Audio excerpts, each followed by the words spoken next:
Hey everyone, Jason here at PurpleSec. Today is June 8th, 2021. It is 7:40 a.m. Eastern Standard Time. It is a gorgeous day, just about 5 miles outside of beautiful Washington, D.C. It's going to be a hot day. I think it's going to be in the mid 80s to 90s.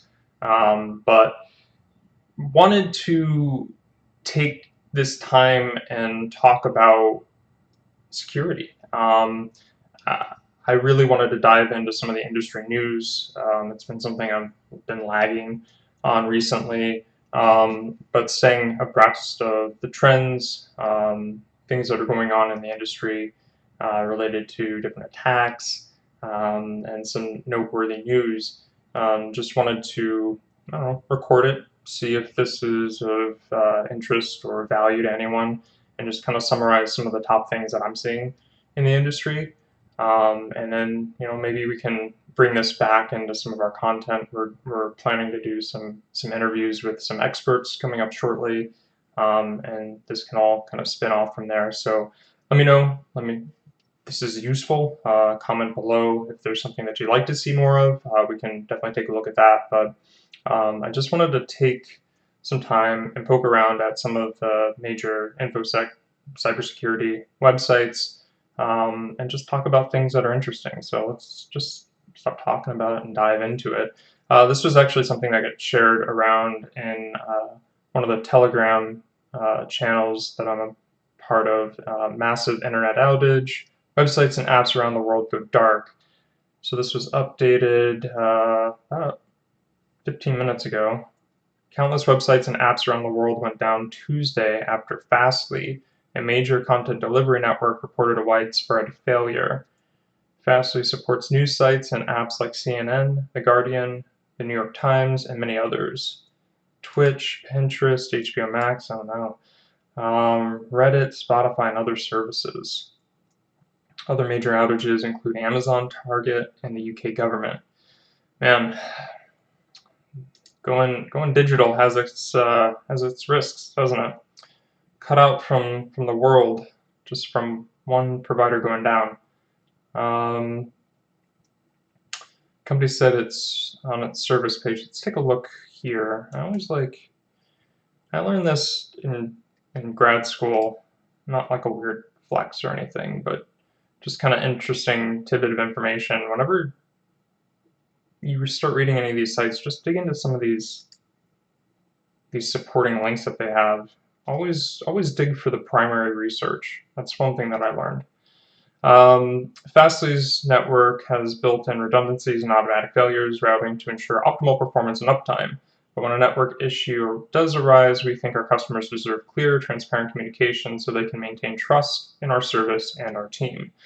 Notices will be posted here, and when we reroute traffic, upgrade hardware, or in extreme cases, okay, so maybe this is just blanket statements here. The issue has been identified and fixed has been applied. Customers may experience increased origin load as global services return. This was about 45 minutes ago, so around 7 o'clock Eastern.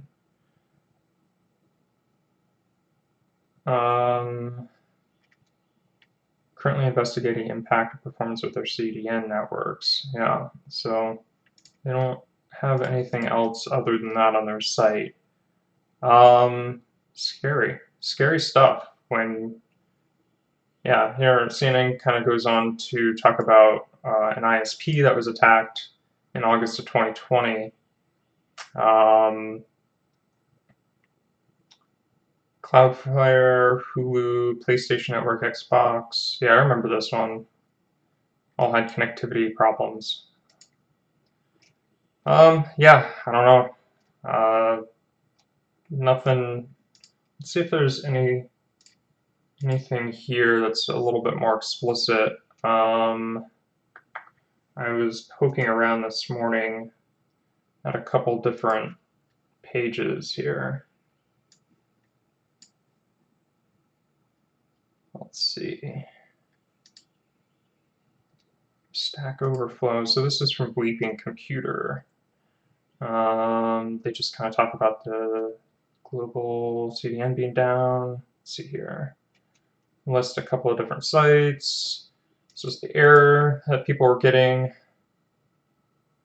in cases of GitHub and Amazon, just styling sheets.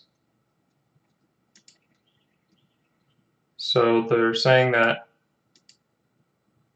this company is likely to blame, but they don't have anything explicit. It's kind of misleading, but okay. We'll see what happens with this one. So there's nothing that's really come out of this recently. It was reported literally a couple hours ago, not even. So we'll see what happens with that. Not entirely sure, to be honest with you. It could be any number of things. So we'll probably hear more about it like we do with Accellion, with SolarWinds. We kind of did a couple of breach reports on that and did a deep dive on how that attack happens and how you can actually prevent it. So we'll probably circle back on that one. This is interesting. So this is a little bit dated, but I didn't actually take a look at this. White House issues open letter on ransomware. Take a quick peek here. This was last week. So the White House has sent an open letter to companies in the United States, entreating them to urgently act against the threat of ransomware. Corporate executives and business leaders received a memo on Thursday morning from Ann Nurnberger, the National Security Council's top cyber official. In the missive, Nurnberger underscored the sweeping danger of ransomware to the private sector. All organizations must recognize that no company is safe from being targeted by ransomware, regardless of size or location. We urge you to take ransomware crimes seriously and ensure your corporate cyber defense match that threat. So, okay, I agree. We should do that. Let's see if there's. See this. I was hoping to see the actual statement, but let's just keep reading here. So calling for swift action from corporations and businesses. So they're saying that it's the responsibility of the businesses to keep their stuff secure, and I completely agree with that.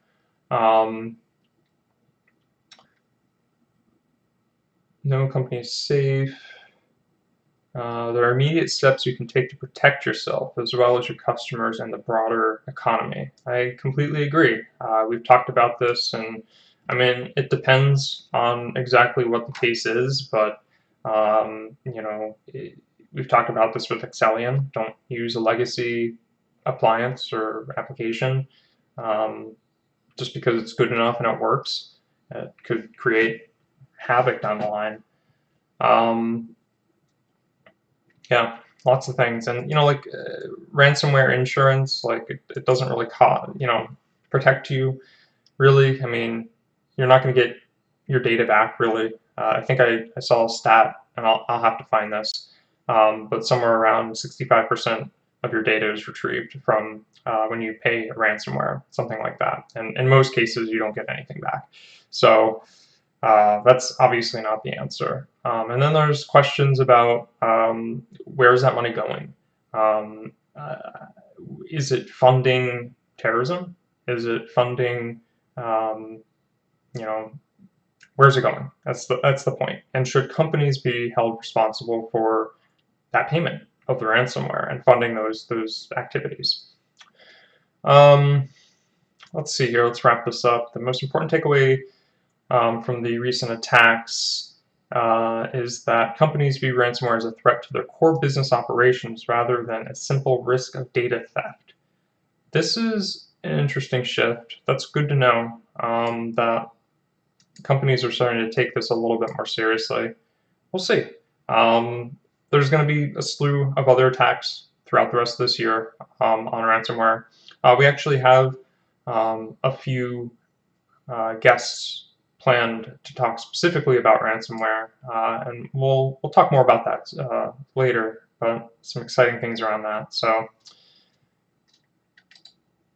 let's see here. What else do we have? There was this one that was kind of interesting. DOJ seizes millions in ransom paid by Colonial pipeline to dark side hackers. The U.S. authorities have scored a win, a rare win, in the fight against ransomware. Okay, cool.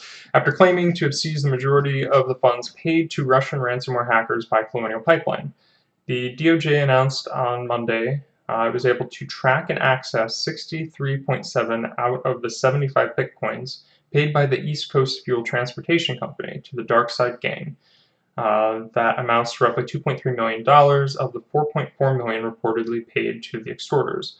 The news is a coup for the newly launched DOJ Ransomware and Digital Extortion Task Force. What? Let's take a look at this real quick. That didn't work. Oh, maybe it did. And I'm just too... Okay. It looks exactly the same. Hey guys, just a little tip. This looks exactly the same. So, like, I mistook this for, like, your homepage. I don't know. Maybe there's some... This is... I don't know. Okay. So this was reported in April 2021. So they launched a task force. Yeah, so this was... We've actually covered this in a breach report. Re-evil group around the Apple. Yeah, here it is.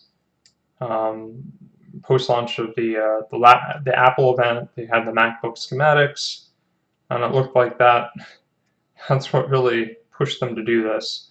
So the new DOJ task force will work to coordinate efforts across the federal government to disrupt command and control infrastructure, seize profits, coordinate training and intelligence sharing, and more, according to CNN. Okay, so they're doing their job. Not even a month, or 2 months rather. Okay, cool. The government's starting to step up here. And here's the thing, like, this is something that we actually covered in our cybersecurity trends report. Transportation, oil and gas, natural resources, all of these things are going to be under threat of an attack. And ransomware seems to be the #1 threat. It's the #1 thing that keeps popping up in all of our breach reports. So this seems like a really great response from the government, but I mean, it's a vital resource. So it kind of begs the question, if they had the ability to track down all of these Bitcoins in the past, how would, I feel like you can trace that stuff. I'm not too technical on that, but clearly they were able to track that back. Makes me wonder. But anyways, I wonder if cyber criminals are going to be thinking differently about payments in the future. Maybe Bitcoin isn't the answer, like people thought it was. So back to the story here. Law enforcers were apparently able to review the public Bitcoin ledger. I should continue reading before I talk. And track the transfers to a specific address. So the ledger, again, I don't know too much about crypto, sorry. For which the FBI had a private key, enabling it to access and seize the funds. Deputy Attorney General Lisa Monaco argued that following the money is still one of the most powerful tools investigators have in tracking down and disrupting cybercrime. Ransom payments are the fuel that propels the digital extortion engine, and today's announcement demonstrates that the United States will use all available tools to make these attacks more costly and less profitable for cyber criminal enterprises. We will continue to target the entire ransomware ecosystem to disrupt and deter these attacks. Today's announcements also demonstrate the value of early notification to law enforcement. We thank Colonial Pipeline for quickly notifying the FBI when they learned that they were targeted by DarkSide. And again, that was from the Deputy Attorney General, Lisa Monaco. So this is great to see. Great response to all of this.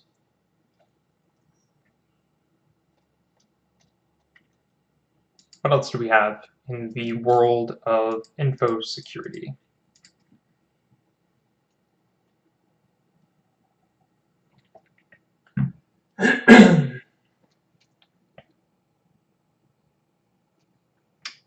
So we talked about this one. Hacker group gunning for Musk. We're not going to get to all of these, by the way.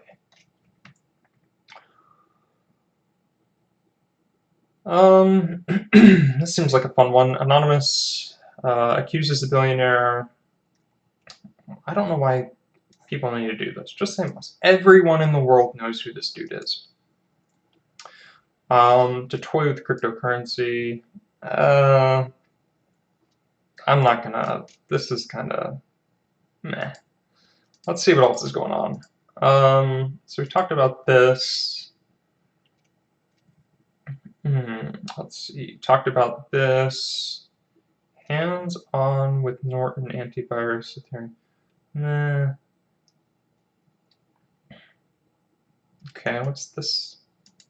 U.S. truck and military vehicle maker Navistar discloses data breach. Navistar International, US-based maker of trucks and military vehicles, says the unknown attackers have stolen data from its networks following a cybersecurity incident discovered on May 20, 2021. The company disclosed the attack in an 8K report filed with the SEC on Monday. Navistar says that its operations haven't been affected despite the security breach, and its IT systems are fully operational. Okay, so no disruption. It looks like they responded. They probably have an incident response plan. Engaging internal and third-party information. Okay, so it looks like they're taking a look. Maybe supply chain attack. Utilizing additional security measures to help safeguard the integrity. Okay, cool. Let's see here if there's anything else that they say specific. There was when asked if there was a ransom.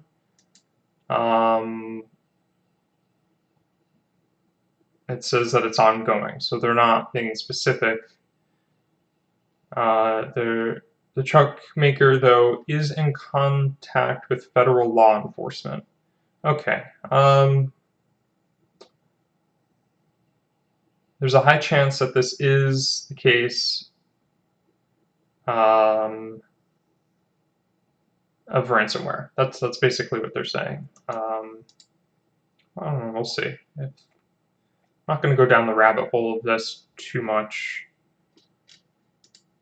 right now. Maybe that's a breach report topic. If anyone's interested, let us know. Comment down below if you're interested in kind of following on this one. Let's see what else we got here. New Kubernetes malware backdoor clusters via Windows containers. That seems interesting. New malware active for more than a year is compromising Windows containers to compromise Kubernetes clusters with the goal of backdooring them and paving the way for attackers to abuse them in other malicious activities. Kubernetes, initially developed by Google and currently maintained by the Cloud Native Computing Foundation, is an open source system that helps automate the deployment, scaling, and management of containerized workloads, services, and apps over clusters of hosts. It organizes app containers into pods, nodes, physical or virtual machines, and clusters, with multiple nodes forming clusters managed by a master, which coordinates cluster-related tasks, such as scaling or updating apps. Container security is pretty new. Ongoing attacks against target Kubernetes clusters. So let's see here. The malware dubbed Siloscape by Unit 42 security researcher Daniel Prismant, and the first one to target Windows containers. Very interesting. Exploits known vulnerabilities impacting web servers and databases with the end goal of compromised Kubernetes nodes and backdooring clusters. Siloscape is heavily obfuscated malware targeting Kubernetes clusters through Windows containers. Its main purpose is to open a backdoor into poorly configured Kubernetes clusters in order to run malicious containers, Prismant said in a report published today, which is June 7th, according to this publication. Unit 42 researchers have previously only seen malware-targeted containers in Linux due to the popularity of that operating system in cloud environments. Unit 42 researchers Azriel Zlinvansky, sorry, and Matthew Chody. I'm bad with pronouncing names. Added in a separate blog post. So there's more information. You can probably dive into the specifics here. Once it compromises the web servers, Siloscape uses various container escape tactics to achieve code execution on the underlying Kubernetes node. Interesting.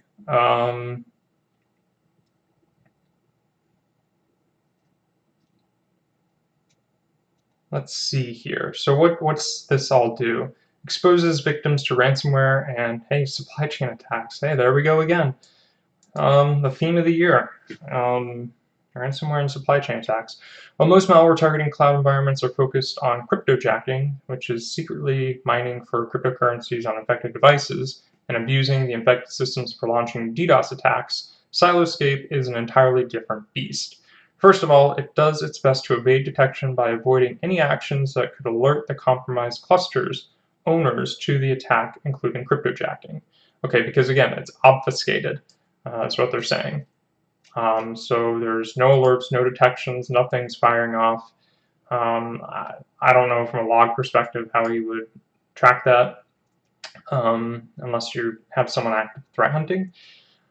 This goal is to backdoor the Kubernetes clusters, which opens the way for its operators to abuse the compromised cloud infrastructure for a broader range of malicious pursuits, including credential theft, data exfiltration, ransomware attacks, and even highly disastrous supply chain attacks. Compromising an entire cluster is more severe than compromising an individual container, as a cluster could run multiple cloud applications, whereas an individual container usually runs a single cloud application.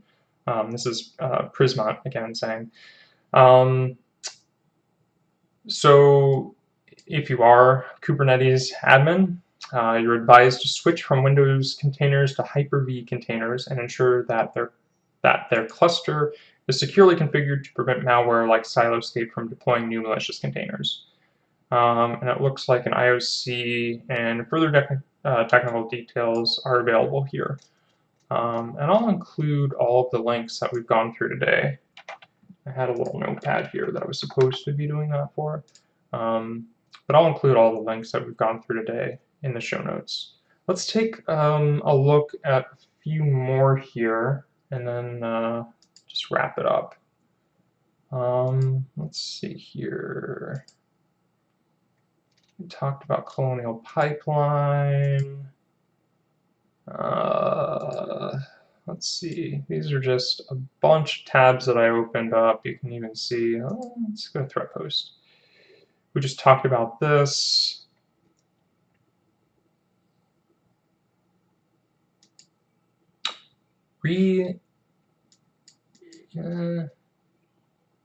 This is just a dive on them. We already talked about that. I think those are the big stories for today that are going to be coming out. Really, where was it? The first one, talking about seizing ransomware payments. And then the CDN outage. And then maybe even this Kubernetes malware. Those are three really big stories. So yeah, let me know if this was helpful. I'm going to start doing this every single day. We'll probably start doing it live soon too, and we can start answering questions throughout. So yeah, like, share, subscribe. If it is helpful, please comment below. If you have feedback, let us know. Even if it's a little harsh, we have thick skin, be honest. So thank you, and until next time.